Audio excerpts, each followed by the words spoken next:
The only people who don't want to disclose the truth are people with something to hide.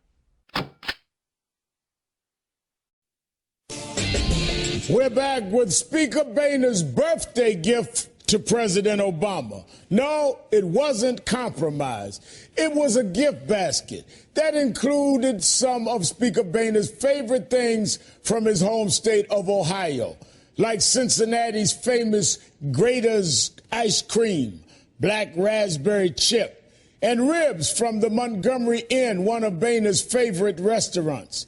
I have to say, a nice gesture from the Speaker, especially because so many of John Boehner's House Republicans continue to promote the fringe conspiracy that President Obama was not born in America. Just 2 days ago, Congressman Ted Yoho of Florida said he's ready to co-sponsor a new birther bill. I called Steve up. I said, when I got back there, he goes, yeah, we're doing that. Would you want to get on that? I said, yeah. And I said, oh, I thought we'll buy it.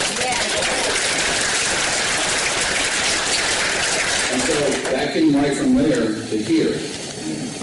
Then I asked, and I'll ask you guys, is that really where we should be spending our time? But I'm going to check into that. He's going to just check into that. And just last week, watch how a Republican congresswoman responds to this offensive comment. What I need from you is to know what you can do, you and your fellow non-communist colleagues in the lower house, what you can do to stop these communist tyrannical executive orders laid down by this foreign-born, American-hating communist despot. What can you do for me? We need to know. So, thank you for your question. He said it loud enough that you all heard it. Look, I can't emphasize the oversight part of my job enough. Republican Congresswoman Martha Roby smiled and laughed at a voter describing the president as a, quote, foreign-born, America-hating communist. And earlier this summer, Republican Congressman Jeff Duncan went there. Any chance the House may actually pursue Barack Obama's phony identification papers? Well, you know, that's the original scandal, Congressman. That's the original scandal. Him in November, people should have voted against him in November, and I'm afraid that wouldn't get to the Supreme Court where it ought to get. But if we know that they're lying about all these other things, why not go back and say, well, maybe the first scandal was a lie too? There you go. I'm all with you. So let's go back and revisit some of these things, because Americans have questions about not only the IRS scandal, but also about the president's validity. He's got questions about the president's validity. So, Speaker Boehner, forget the ribs, forget the ice cream. How about denouncing the crazy talk? How about showing some leadership? That's a birthday gift for all Americans. Joining me now are Nia Malika Henderson and Joe Madison. Thanks for coming on the show. Thank you, Reverend. Great to be here. Nia Malika, the birthers are still out there, and silence from Speaker Boehner is this what's behind all this gridlock in Washington?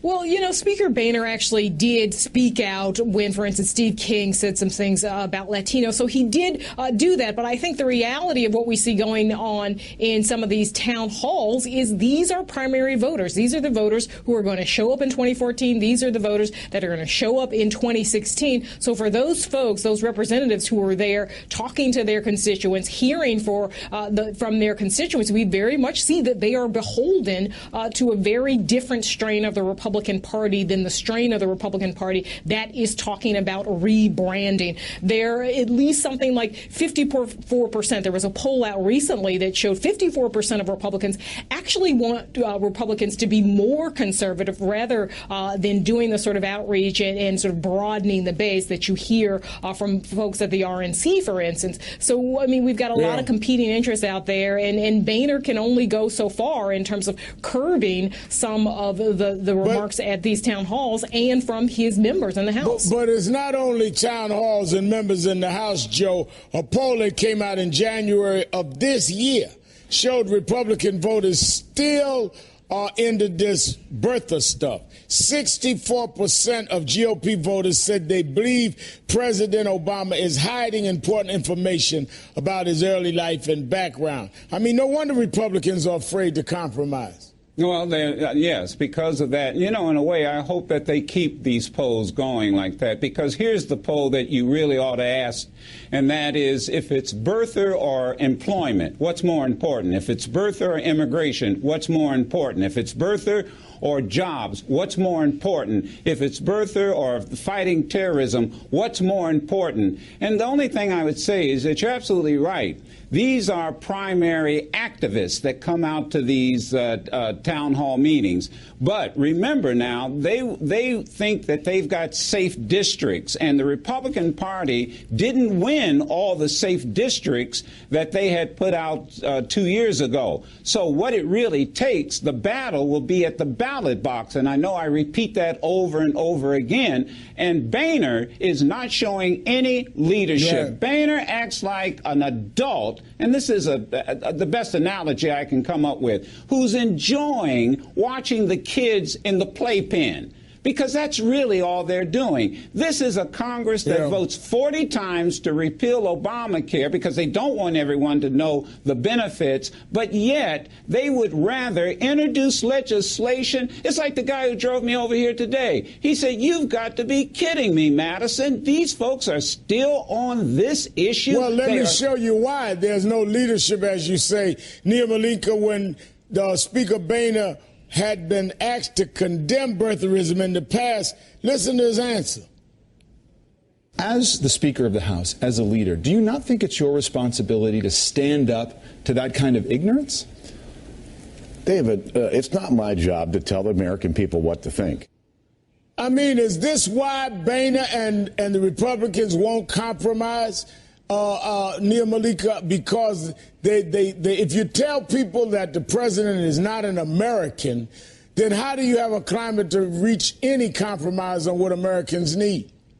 No, I think that's exactly right. I mean, if that's the starting point, these sort of conspiracy theories and essentially invalidating Obama as president, you can't go very far in terms of compromise, in terms of working with him, because then you sort of delegitimize whatever work you're doing. You know, I think Boehner has not tried very hard to get the more raucous members of his caucus in check in the House. They are very much freelance artists at this point, trying to win in those districts that are overwhelmingly white, overwhelmingly conservative. That's the way that these maps were redrawn, and they don't even have any incentive to go out and broaden the base of the party, because those aren't the people who are in their backyards. So, I mean, in some ways, they're shooting themselves in the foot, because these aren't people who could run for statewide office, for instance, or Senate or governor. They're very much trapped in their own congressional districts. Now, Joe, the Republicans have ground lawmaking to a halt because the 113th Congress has signed just 22 bills. Yeah. That's on track to be the slowest pace in modern history. And even Fox News anchors are grilling Republican leaders about it. Chris Wallace went after Eric Cantor on Sunday. Watch this. Congressman, rightly or wrongly, none of these bills that you passed is going to become law. Your own members say they're not going to pass the Senate. The president won't sign them.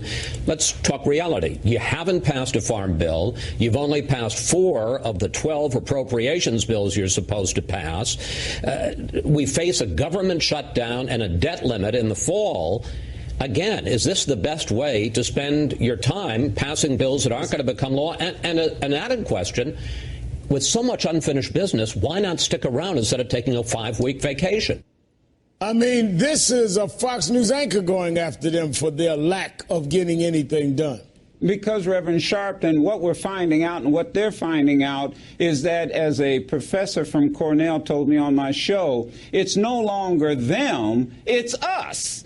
You know, I had a farmer from the Delta of Mississippi. He said, I want to identify myself. I'm a white listener. I'm a farmer, and I'm here to tell you we are so upset with the Republicans for what they're doing, trying to tie the food stamp into the farm bill. You had Benny Thompson, who said, as many of the members of the caucus said, for the first time in 20 years, they had to vote against the farm bill. People are seeing that these individuals are going against the best interest of their own party. There's no doubt about it. I'm going to have to leave it there, the adults will speak up. Yeah, the adults will speak up, Al. Nia Malika Henderson and Joe Madison, thank you for your time tonight.